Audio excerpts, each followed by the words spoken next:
So, second start to this, Curtis already fucked up. I brought somebody onto the podcast today that gives me the most value in the world on his takes and essentially holds me accountable. So I wanted to bring him on so he can give you the same amount of value. Welcome to the podcast, Nathan. Thank you. Thanks for having me. Coming in. I know that you're probably not the most sort of vocal on Instagram in the sense of you don't do much speaking on camera, so I think getting you in front of a camera, because I know you can fucking talk, is a good thing. So we're going to start out with a question from the last guest. Okay. So he wants to know, what are your highest values in life and how do you make sure that you're prioritising them daily? Highest values. I'd say first being the best person that I can, the best man that I can, for myself, for my family, for my friends. Just making sure that them boxes that I need to tick every day, that I'm doing them. But as well, like not being too selfish. So sort of doing what I do, bodybuilding, competing, coaching, things like that. You do have to be quite selfish, to put yourself first and prioritise your goals. But then at the same time to have the balance where you're not alienating your friends or your family to do them. It's something it's taken a lot of years to master, and I'm still learning like how to do it, most efficiently. But I'd say definitely like the value is being the best person that I can, but not just for myself, for everyone around me as well. And that, what I was going to say on that, but you've kind of covered it there. Knowing you as I do, I know that that's maybe not been the case in the past. Like maybe you have prioritised training. I know that in the past you've trained on Christmas Day. You probably still think about that. Where do you think that desire now comes from? I'd say sort of like over the years, like reaching the goals that I've set myself, and realising that it doesn't have to be, like it still has to be 100%, but 100% can look different. I can go and see my mum or my brother and my nephew, like on a Saturday night. I don't have to sit there and sit watching Ronnie Coleman on YouTube for the 400th time and go to bed bang on 10 o'clock. Like, it doesn't matter if I go to bed 5 minutes later, like I'll make up the time elsewhere. And I'd say that like learning that balance, learning how to fit things in rather than just being so sort of, like blinkers on, narrow-minded about it. And as well, for as far as, family, friends, like relationships, things like that, all them I've sacrificed in the past to sort of like reach where I needed to reach. But now I'm able to do it, like kind of more well-rounded approach to it. Do you think there was an element of getting there where it was almost bittersweet because you had achieved it, but then maybe didn't give you what you thought it would? Yeah, I think with anything, like after a massive high comes a low, like, and while, like it's great to have people around you to share the highs, you can kind of do that on your own. Whereas when you sort of like experience the low after it, that's kind of when you need like them people around you. You need your family and your friends and your partner, and you need them to, like to make up for that high that you've just come from. And like doing that, it's a case of you can kind of like ride out that high. You don't have to like feel the low of it, like straight after. You can ride it out because everyone else enjoys it with you. Yeah, a lot of boxers will say, don't look who's around in the dressing room after you've won a fight, look who's there when you've lost. Yeah, so absolutely. Sort of mentality, right? Yeah. So imagine now we could jump in a time machine and go and see little 8-year-old Nath. What advice would you give him? What would you say to him? Have fun with it. Like enjoy it. Like relish every part of your journey. Don't be in too much of a rush to go from, like point A to point Z. Enjoy going from point A to point B, and then to point C, and then to point D. Like don't be in a rush, like straight away to be British champion or to be IFBB pro. Like enjoy every step of the journey along the way, because like when I think back to maybe not 8-year-old Nath, but certainly 18-year-old Nath. Like when I was in the gym, it was like wanted to win a show, wanted to win a British, wanted to get a pro card. Like everything sort of like over the years, when like really the best experiences was like being in the gym, training with the lads, you know, like learning my body, learning what worked, what didn't, you know, like, and just like them times, like I'll say outright, the best banter in the world is gym banter. The best banter that you'll ever get is like all the lads together. You're all just like fucking tearing each other apart, ripping the shit out of each other. You know, like nothing is better than that. You know, like you can have a session that's 2 hours long, and you know, 40 minutes, 50 minutes of that will just all it'll be is chatting shit and banter, and you know, like, and that's the best part of it. When I look back on it, it's not, you know, like the British titles and the pro cards and things. It's not that I look back on and, you know, like makes me smile. It's, you know, like the people along the way and the friendships and, you know, like the camaraderie and the banter that you've had. That's really what it's about. There's probably a lot of people that would be a lot of lads that would be scared of that environment. I think nowadays, yeah. Not to sound like too much of an old man, but I think sort of like young lads now, they're a little bit softer than we were, you know, like going back 15 years ago, 16 years ago, whatever. Like we would go in and, you know, like there'd be bits of carpet ripped up on the floor and bits of, you know, the machine hanging off and foam hanging out the seats and everything like that. And you'd just get on with it and you'd love it, you know, like whereas now everyone needs the best of everything and the best new machines and all the different loading points and all reverse banding and, you know, everything to be perfect. You post about this today, right? Yeah. Yeah. It's quite fresh in my head. Yeah. So, you know, like, and like everything needs to be like perfectly planned and everything else, so that when they go in, you know, like they have their AirPods on or the big, you know, over the ear speaker headphones, and there's no crack, there's no, like, no one talks to each other. So when it's like that, I do think, you know, like a real sort of, you know, like masculine, boisterous environment, I think that would be quite daunting to sort of like younger lads now, which really they're missing out on so much. You know, like you see them go in and they keep their head down and they're there with, you know, the music playing and they're on the phones in between the sets, and they don't look at anyone, they don't talk to anyone, they just come in and, you know, like, and do the workout, you know, on the phone in between, and then they disappear. You know, like they're missing out on so much. If these young lads are looking to pursue, you know, like bodybuilding or coaching or things like that, if they're going to be stood on stage one day, who's going to be in the crowd cheering for you? If you're not making mates in the gym, if you're not, like, you know, making yourself part of that community, who have you got in the crowd cheering for you? That's probably something that people don't think about, like take your headphones off and speak to people, and yeah, it's going to make it a more enjoyable environment. You learn that the people in there aren't there to hurt you. Like, they probably do want to speak to you. Yeah, and don't get me wrong, like when I'm in the gym, you know, like I'm all business and I'm doing my sets, and, you know, like I don't sort of like to get caught up in conversation, you know, but as I'm walking past, I'll, you know, how you doing, bro? How you doing? Yeah. You all right? Oh, I've not seen you in a while. As I'm walking past, you know, like just 30 seconds, just get the crack and acknowledge someone. You know, like I'm not there deep in conversation 10 minutes in between each set. And, you know, I probably am quite intimidating. I'm probably not the friendliest looking person in the gym, even though, like, when people speak to me, you know, like they'll be like, oh, you were really intimidating when I first saw you. And I suppose I would be, you know, like I'm sweating and grunting and, you know, dropping the weight. Yeah, that's dropping the weight. And I'm like, fuck's sake. Say fuck off at the end of your set, or fuck that.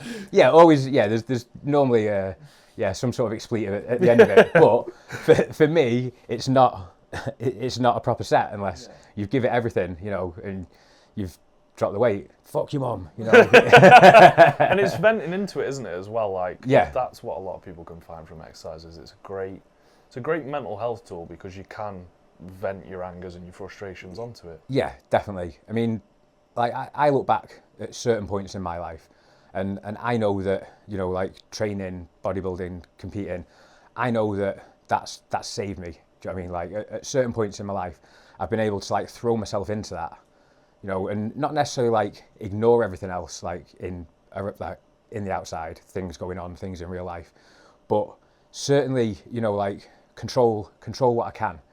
You know, like whatever I can't control, sort of outside of it, I'll just let that be. Like you kind of just got to do that. But what I can control, I'm going to make sure that I control it and I master it and I do it 100% to the best of my ability. And I think that as well, a lot of people miss out on that. You know, that whole thing of, you know, like people have anxiety and people have, you know, like depression and things because they're worrying about everything else, everything external. If you just kind of think, right, well, I can't do anything about that. I'm just going to put that to one side and just let it be, as chips fall as they may, you know, and then whatever I can control, I'm going to fucking do this to the best that I can. And everyone that sees me do that, they're going to go, fucking hell, I don't think you could do it that good. And my friends and my family and my partner and everyone else, they're going to think, fucking hell, he's got all this going on, but he mastered this and he did this, you know, like absolutely amazing. So I was looking through your Instagram thinking of inspiration for what to sort of ask you. And most people would perceive that you're trying to be a bodybuilder, you're trying to go there with it. I think you're just trying to become a WWE superstar, right? So where did that start? Run me, like that takes you right back to being a kid, right? That's where that started. Yeah, So run me through.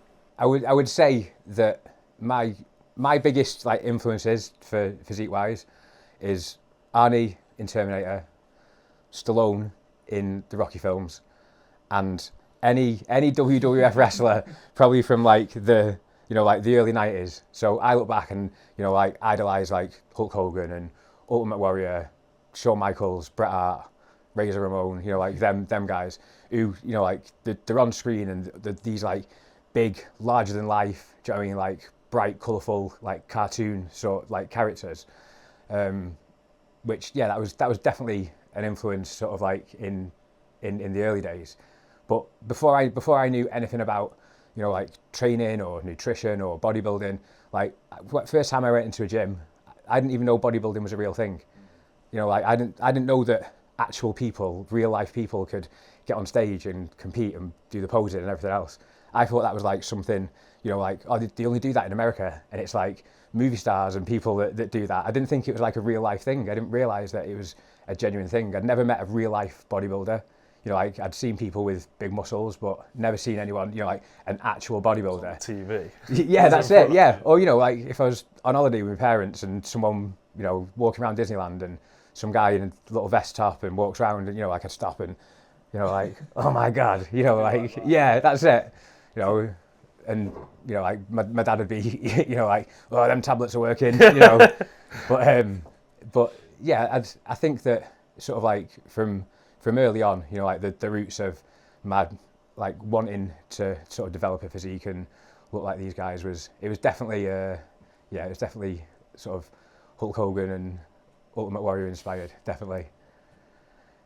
Run us through the sacrifices and sort of the balance of bodybuilding. Is there any balance in it? I mean, there is. There's as much balance as you personally can handle. I know sort of like early days, I did my first show at 21 years old. So I never had a 21st birthday when all my mates were out getting pissed on the 21st. I was dieting for a show. I was dieting for like my first ever bodybuilding show. So I sat in and, you know, had chicken and broccoli or, you know, whatever it was, you know.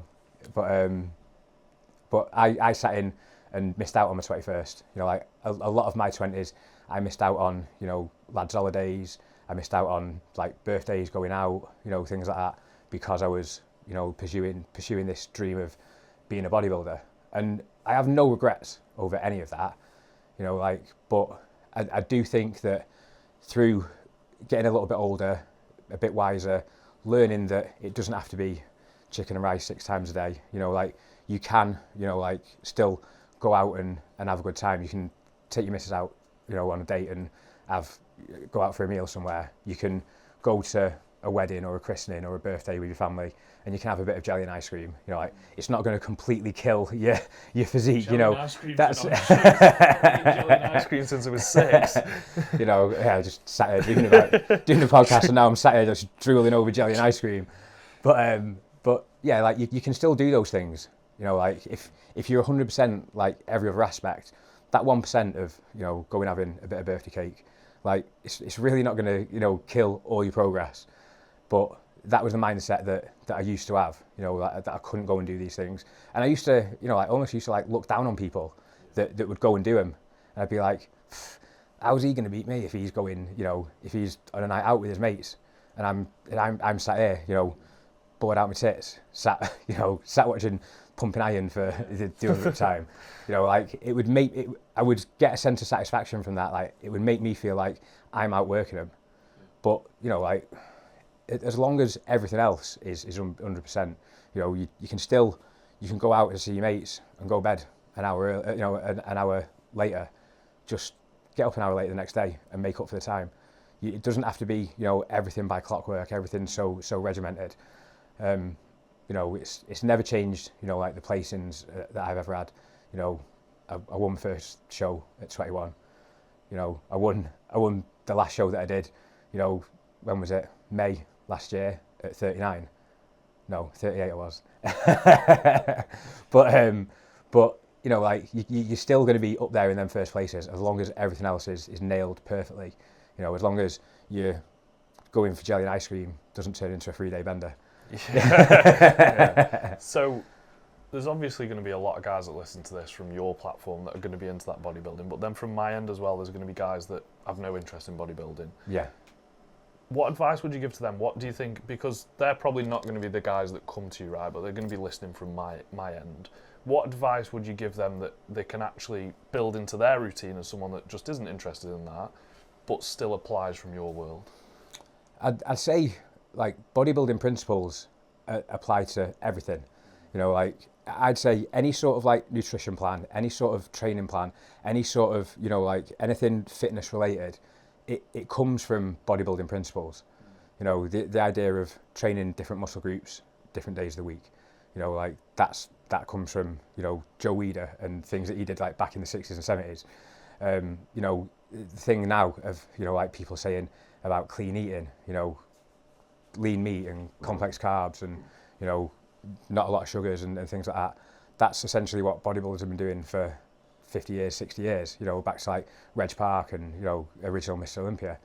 So it all kind of like stems from bodybuilding. It's, again, it just goes back to the sort of like the balance of, you know, like how you want to like achieve your goals.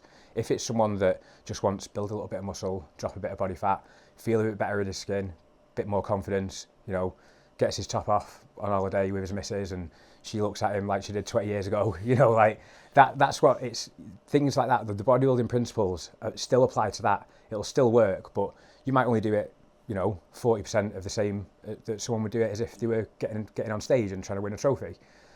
I'd say that, you know, like, stick to the basic principles of it. Don't overcomplicate it. Don't go, you know, looking for shit protein yogurts from Aldi and, you know, like things like that. Keep your food, you know, keep it simple. The least processed that you can make it, the better. You know, make your own food at home.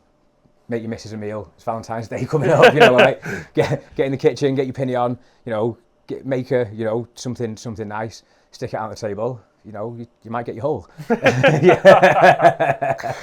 Oh, there we go. We've started. We're off. So I forgot that's thrown me completely off. You said before that you don't have any regrets. Do you think that that's true? Is there not? There's nothing that you would go back and change? No, because it's brought me to where I am now. It's made me who I am now. You know, certainly nothing from like a bodybuilding standpoint or you know, like a training or coaching standpoint. Everything that I've ever done in that capacity it's been to the best of the ability that I've been able to do it at that time. You know, like if I could go back to my first show now as, you know, 20-year-old, 21-year-old and apply the knowledge that I know now to what I did, you know, talking 18 years ago, that I would maybe, you know, if I could go and do that, then I would do. But you can only like play the hand that you dealt.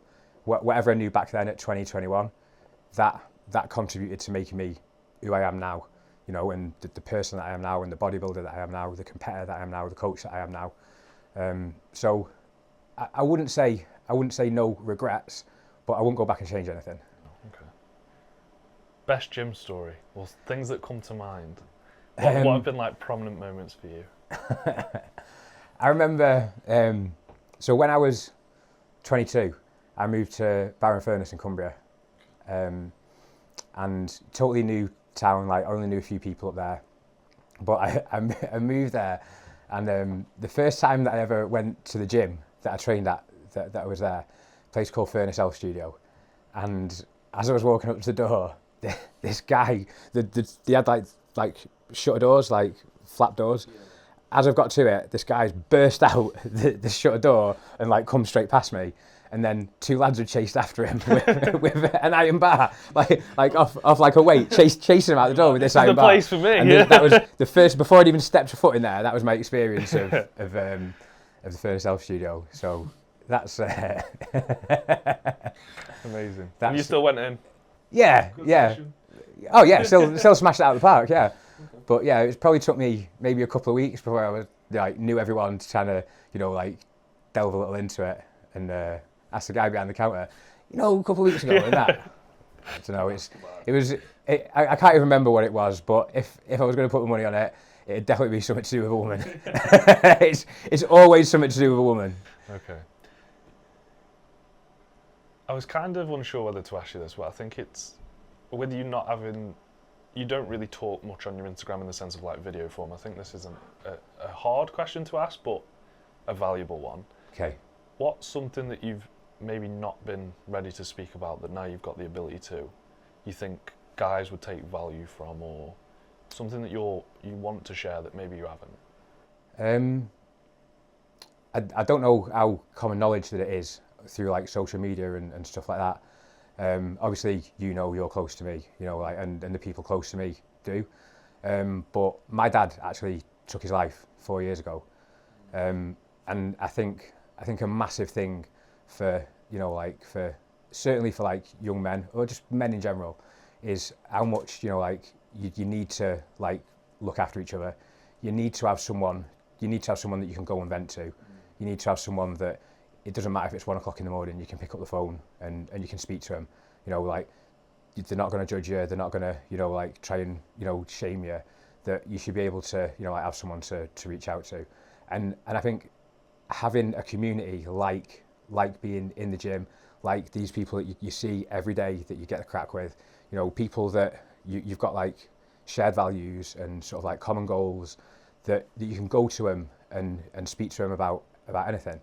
You know, you go back, whatever, 8, 9 years, you know, like you're a kid in the gym and, you know, like kind of no one giving you the time of day, you know, and we got talking and we trained together and, you know, you're talking 8 years later, you know, like you're my best pal, I speak to you every day, I see you most days, you know, like you come up to Scotland and you see me, you're going to be my best man at my wedding, you know, like that's sort of like friendship. If you've not got that, you know, like if you've not got that community and you're not putting yourself out there to get them friends and to make them connections, you know, you don't know what you're leaving on the table there. You know, like there's a lot of like lonely men out there that don't have good mates, that don't have close mates, you know, and don't get me wrong, like there's a lot of shitheads out there. You know, like, there's a lot of people that will, you know, fuck you over, you know, as soon as you get the chance. But when you find, you know, like one good person, someone who you trust with your life and you value the friendship, I mean, like it's worth it. So yeah, I'd say like the one thing like that is, you know, like look after your mates. You know, like we're all on the same team here. You know, like we're all, you know, we're all part of the gang, aren't we?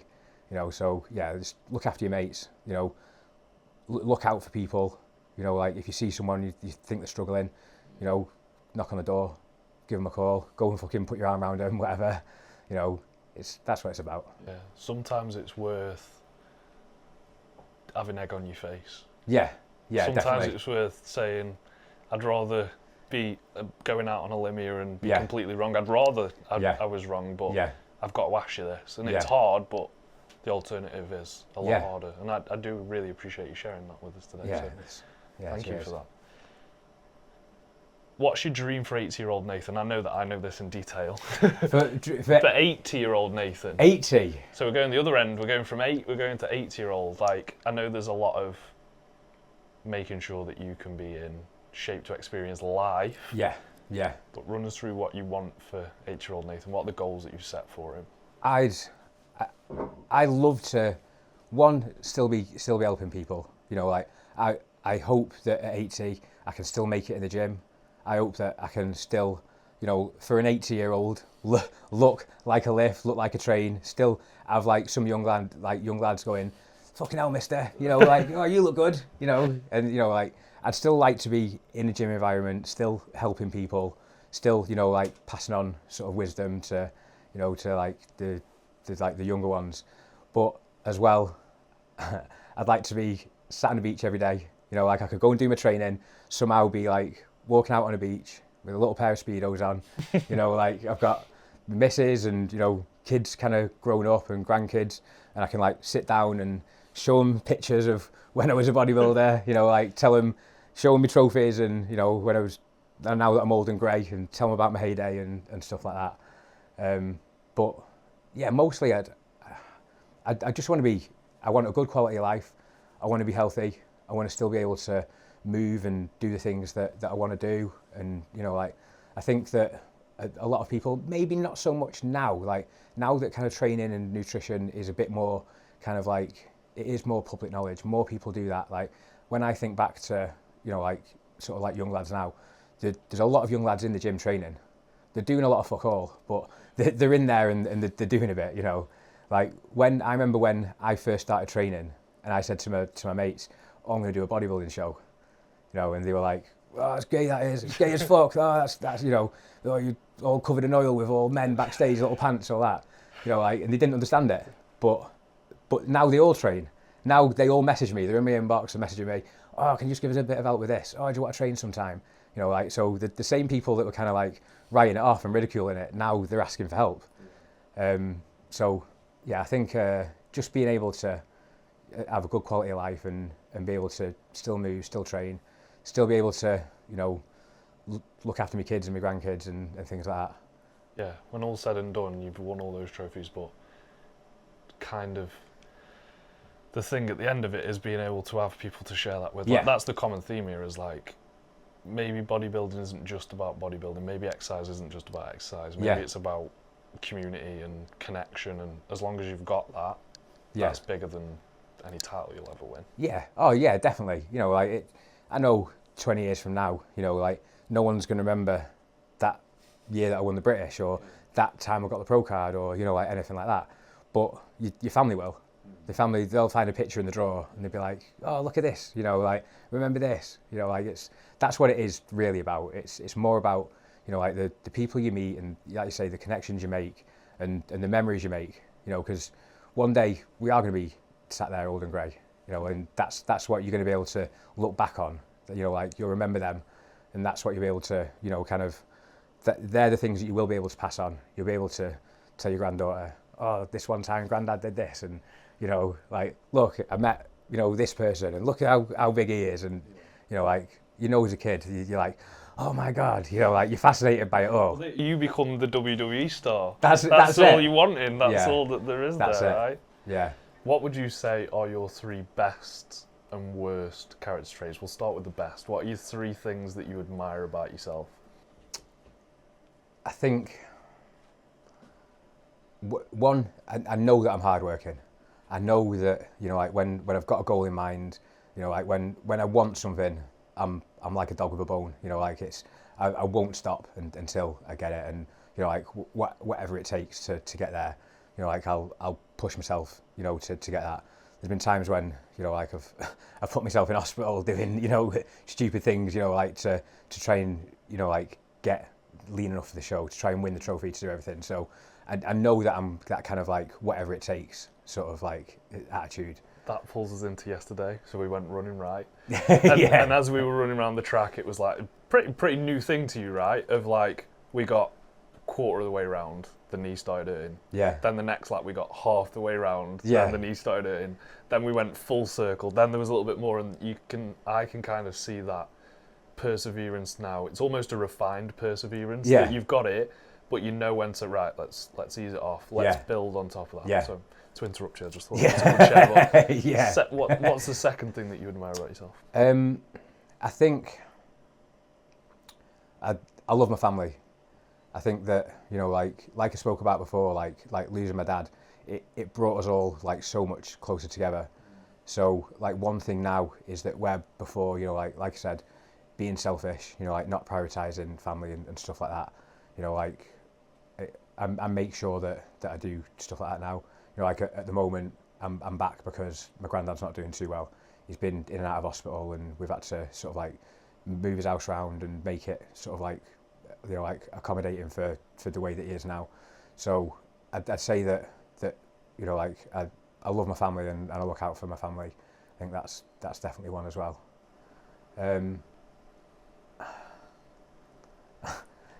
Not to, you know, like blow smoke up my own ass, but I think I've got a good sense of humour. I think that, you know, like I'm good for a laugh. I'm always, you know, like I'm good with like the lads banter and stuff like that.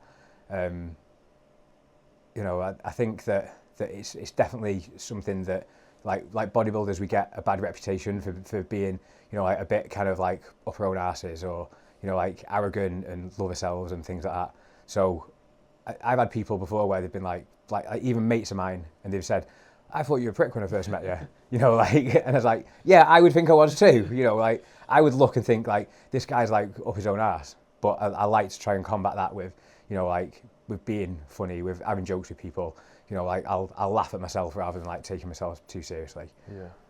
And then the reflective thing that allows you to show people that you're not an arsehole. Yeah. What are 3 things that you're working on or that you don't admire about yourself? I think that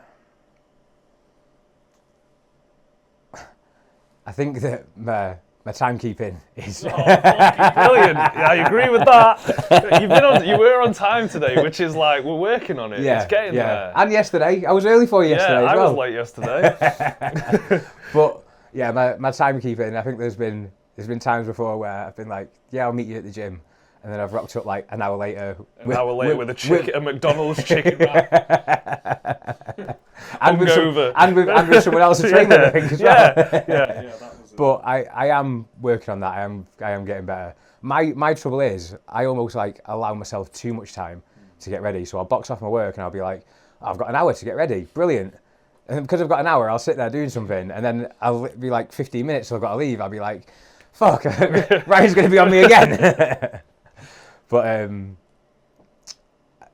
second thing, I would say, I don't know if this is just like a bit of a tism or something like that, but I'm very much like all in on things, and then like completely disinterested on others. You know, like I think, you know, like if to do with my bodybuilding, to do with, you know, like my coaching and stuff like that, I will like plow everything into that. And like sort of like when I'm on a prep, you know, like I'll have things come through from my accountant, things come through about houses, you know, like things come through, you know, even down to, you know, like my mates, I've not seen in ages. I'll just literally push everything to the side just so I can be like perfect at this one thing. And the same probably with, you know, like probably like friendships and relationships and things like that, like through my bodybuilding.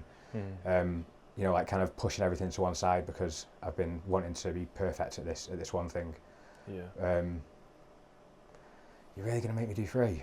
I think the thing that we spoke about at the beginning, this isn't me like piling on, and while we're at it... yeah, and this! I mean, you got anything? But the sense of, sometimes it can come across, and we've had fallouts about this, of like, sometimes you want to see somebody win. Like when I've been sort of dieting or training, you are very challenging in the sense of, I want you to do well at this, and sometimes it can come across as like, over challenging, but I think that comes, and that's probably something that switched for me, of like something that I'm like, I wish you'd work on that, to like I actually admire it, of like, you will call me out, but you will give me like a detailed response on why you're doing it, which is something that it's probably more a positive now. I've seen you grow into that, and like as a friend, I think that's like obviously when we worked together in the past, I was very much still like 100% or nothing like bodybuilding mentality when I was doing that. So that day when you checked in and, you know, whatever it was, you'd had a sausage or something, and I was like, your fucking attitude stinks. That was the quote. Yeah, we didn't speak for maybe 3 or 4 months at that point. Whereas now, like now that I'm like coaching full time, you know, like my job is to like, I'm a problem solver. So, you know, like rather than just going, your fucking attitude stinks, mate, it's like, all right, well, what can we do to make sure this doesn't happen again? Why did this happen? What do we need to, you know, like, let's get a little insurance policy to make sure that everything's 100% for the following week.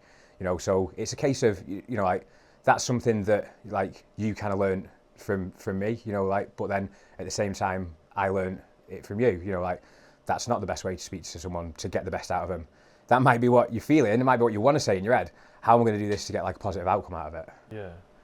probably that would have been better to say, you're making me feel like your attitude stinks, but here's why I don't want it to. And now it does get through to me. Like you're making me feel like this, and then I put it on you. You're making me feel like this. Just gaslight me into doing it. So, gym session. You've got one last gym session. Calling it a night. Game over. Who are you training with? Last gym session ever. One person. Fucking, I've got to say you, haven't I? You didn't have your ear. I didn't even think about that. That's like come on, show me some love. I was thinking you'd go like Arnie or something. No, nah, fuck that. Your best training sessions are with the people that you train with all the time. You know, like the people. Yeah, it might be a great sort of fanboy thing to train with Arnie or to train with. I've trained with Ryan Terry and he's not a patch on you. I have been compared to. I haven't said they looked like me, and I was like, "Fuck me, you must be blind." But like again, like I know that I'd get a good training session. I know that I'd be pushed. I'd enjoy the session, but also it's training with my best mate. Yeah. I'd have the best banter. It wouldn't be awkward, you know, like so. Yeah, I'd always nowadays I would always choose to train with like my people rather than some fucking celebrity or something like that. Well, just to confirm the bromance, mine would also be. Yeah. That's what I was thinking. So, on the mental health front, I want to come back onto this, and this is a question I've got noted down. What do you think we all need as men? Like, you work with a lot of guys. Obviously, there's going to be a percentage of those guys that struggle with mental health. Yeah. What do you think we all need that maybe we neglect?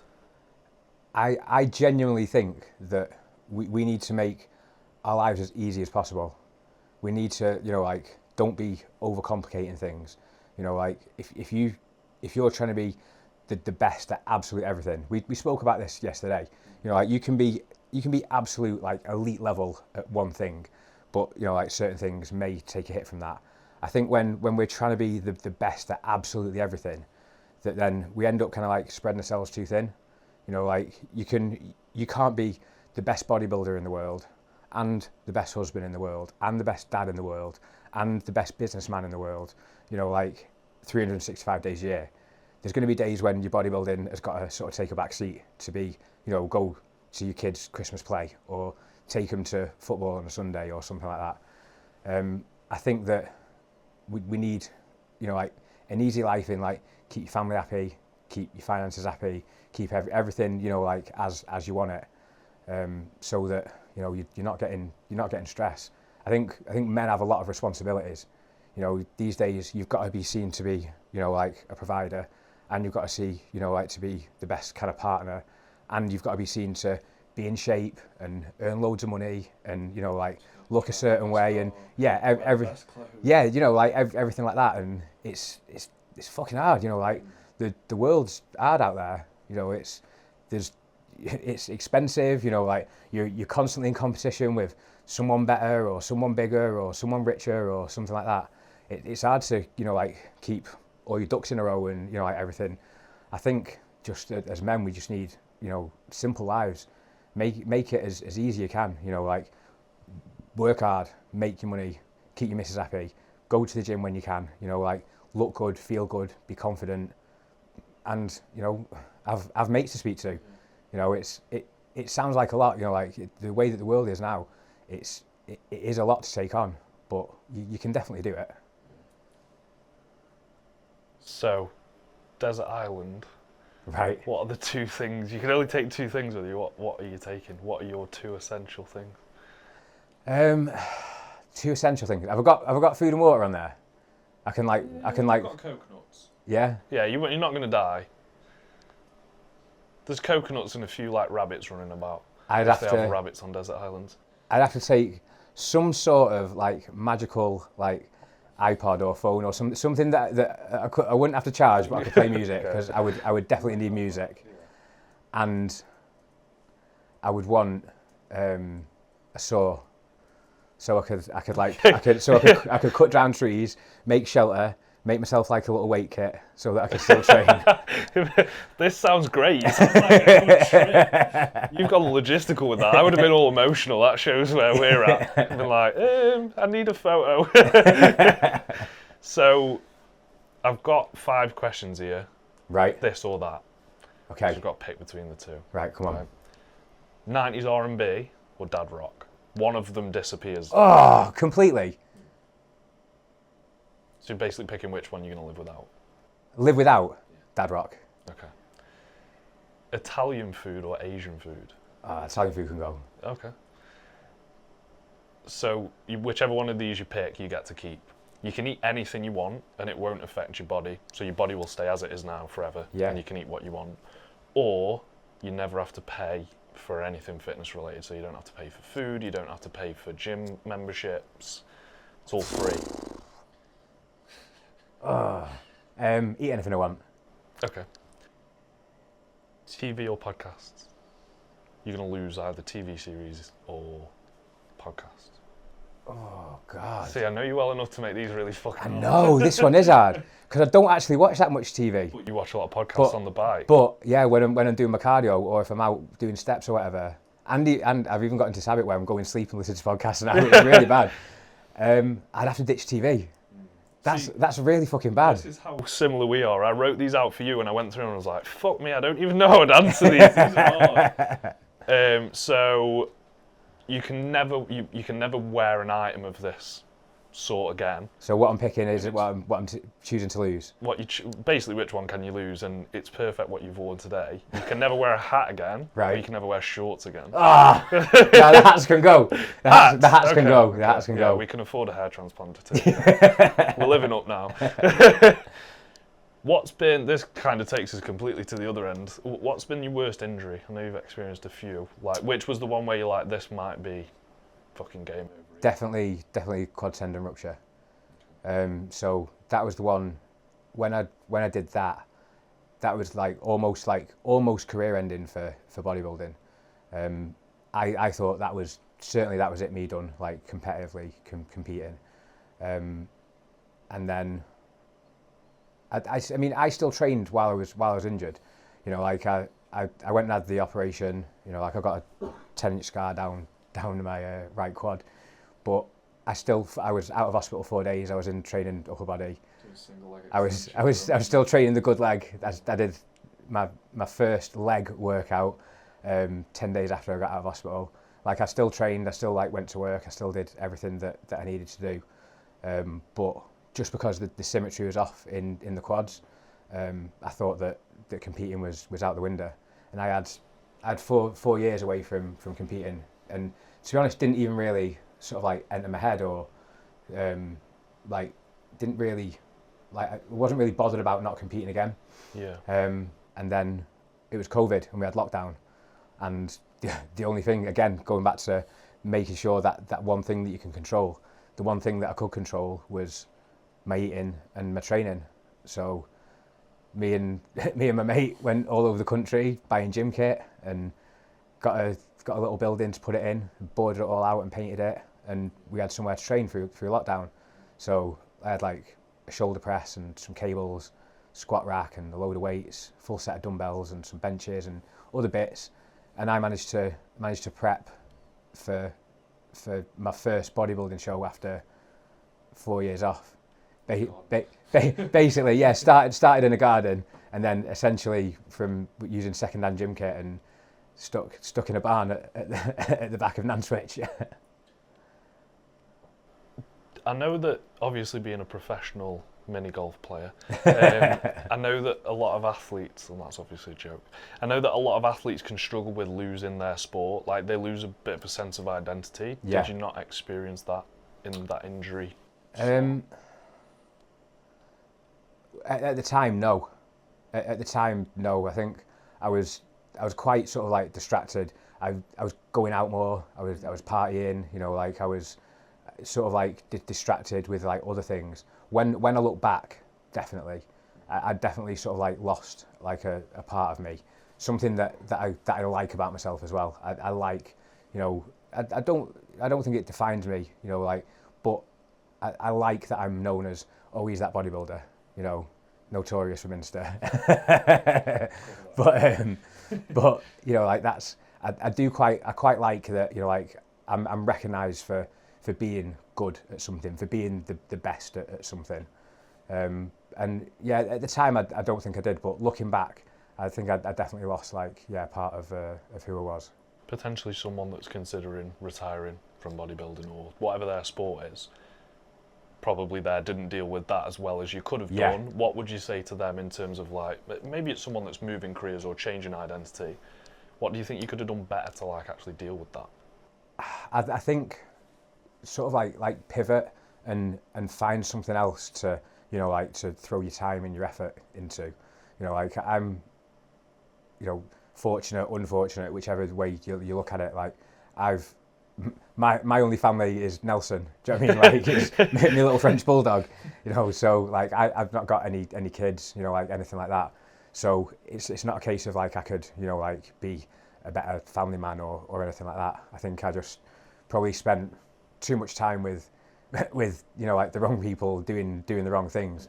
But I think if you can find something to be equally passionate about, something that, you know, like it's not going to leave like that gaping hole in your life where, you know, like, oh, it's 6 o'clock on a Tuesday, this is when I'd go train, but instead I'm going to sit on the sofa and watch bullshit TV that I've never watched in my life. You know, like I think that I think find something else to sort of like fill that void. Yeah. Obviously, what you just said there, notorious on Instagram. Someone came up to me on a gym reception and said, "Is that notorious off Instagram, right?" And there was a few other instances of that. You probably being role models to other like younger lads. Who's your big role model at the moment? Like, who is it that you kind of look to at the minute and see inspiration? I know you've covered like the WWE stuff and Arnie and that. Who sets pace for you at the moment? I think in terms of like bodybuilding, like competing and stuff, the current physique Mr. Olympia, Ryan Terry, he's a big one because I've known Ryan since before he even competed. So before he'd even put on his first pair of shorts, like I knew him. I remember being like sat watching a mate of ours in Southport on stage and, you know, like having a laugh and taking the piss and doing like so now to sort of like see one of the boys, you know, like he's the best in the world. He's on the Olympia stage. He's got his own gym. He's, you know, like he's doing this and that and all sorts. You know, like that's good to see. And the fact that he's been on that Olympia stage 10 years straight. You know, it took him 9 attempts to actually win it, and he didn't give up. He kept going. You know, like that perseverance of just being a little bit better, a little bit better, a little bit better every time. Over 10 years, that adds up. You know, like so now to see that, like someone that didn't give up and that persevered and still, you know, like after disappointment, like still wanted to go back and do it and then become best in the world. It's like, you know, that's a massive. It's a massive inspiration to anyone. Yeah. You know, but probably ties to your personal values that you spoke about of like. He does it around a successful business, and he's got a really successful gym. Yeah. He's also got a family. He's got kids. Like it's kind of kind of aspirational for what you're wanting to achieve now in your life, anyway. Right? Yeah, definitely. Okay. So I obviously asked you. This is kind of coming to the end now, and it's been great. I asked you a question at the start from the last guest, Connor. What is one question you want to give to the next guest? I'm not too sure who we're having yet, but what do you want to ask them? Would you rather? Nothing about mums and dads. Would you rather be? No. Would you rather sit on a cake and eat a cock? No, you can't ask that. Serious question. Something that's like going to start. I can't ask somebody that at the start of the fucking. No, I can't. No. I want a serious. Well, can you ask them that and ask them another one? Then? Yeah. I'll ask them that at the end. I want a serious question. You can't go through a podcast there where you talk about some really serious topics that people get value from and not give the next guest a good fucking question. No would you rathers. Right. So I'm going to say this first one. I'm going to say it and finish it. Would you rather sit on a cake and eat a cock, or sit on a cock and eat a cake? Yeah. I want to see it on the next one. That's getting edited out. What's the real question? That's getting cut. Serious, come on. This is a serious podcast for serious men. Yeah, you made a mistake having me on here.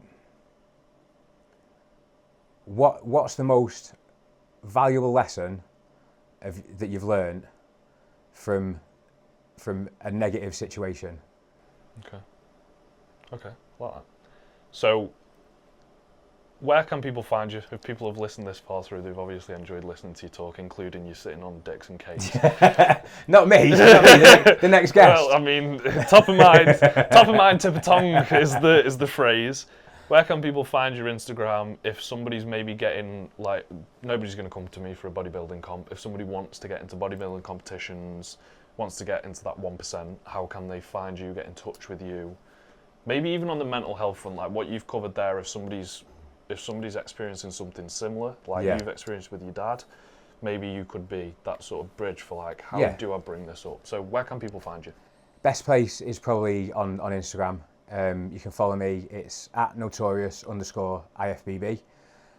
If you just give us a follow, drop us a DM. There's a link in the bio for coaching applications. But just with anything, if anyone, you know, like there's guys that I've been speaking to 3 or 4 years who've eventually become clients, you know, and you know, like that I've give tips, that I've helped out with things, that I've spoke to about, you know, like mental health and things.